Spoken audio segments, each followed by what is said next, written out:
আজকে রান্না করব লোটে মাছ। তো এখানে ফার্স্টে আমি লোটে মাছটাকে লবণ আর হলুদ মেখে রেখেছি। মাছটা ভাজার জন্য আমি কড়াতে এখানে তেল দিয়ে দিই। মাছটা আমি এক এক করে দিয়ে দিই। মাছগুলো দিয়ে দিয়েছি, মাছগুলোকে আমি হালকা করে ভেজে, এটাকে জাস্ট হালকা করে ভেজে নিয়েছি। আর লোটে মাছের যেহেতু ভুনা করব, তো এখানে নিয়েছি পেঁয়াজ। পেঁয়াজ একদম কুচি করে কেটে নিয়েছি।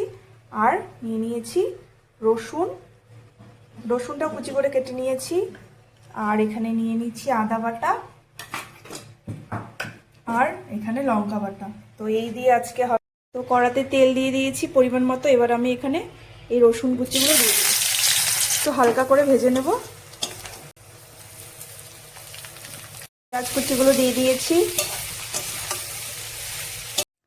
এবার দিয়ে দিচ্ছি আদা বাটা, আর দিয়ে দিচ্ছি লঙ্কা বাটা, আর কিছুটা পরিমাণে দিয়ে দিচ্ছি হলুদ, আর স্বাদ মতো লবণও দিয়ে দিচ্ছি। এখানে আমি মাছটার কাঁটাটা ছাড়িয়ে মাছটা হালকা ম্যাশ করে নিয়েছি। তো এখন পেঁয়াজটা যখন পুরোপুরি লাল মানে ভাজা হয়ে গেছে, তার মধ্যে মাছটা দিয়ে হালকা নাড়াচাড়া করে আমি তার উপরে ধনেপাতা দিয়ে আরেকটু নাড়াচাড়া করে যখন প্রায় হয়ে গেছে তখন নামিয়ে ফেলেছি। তো দেখো, এভাবে খেতে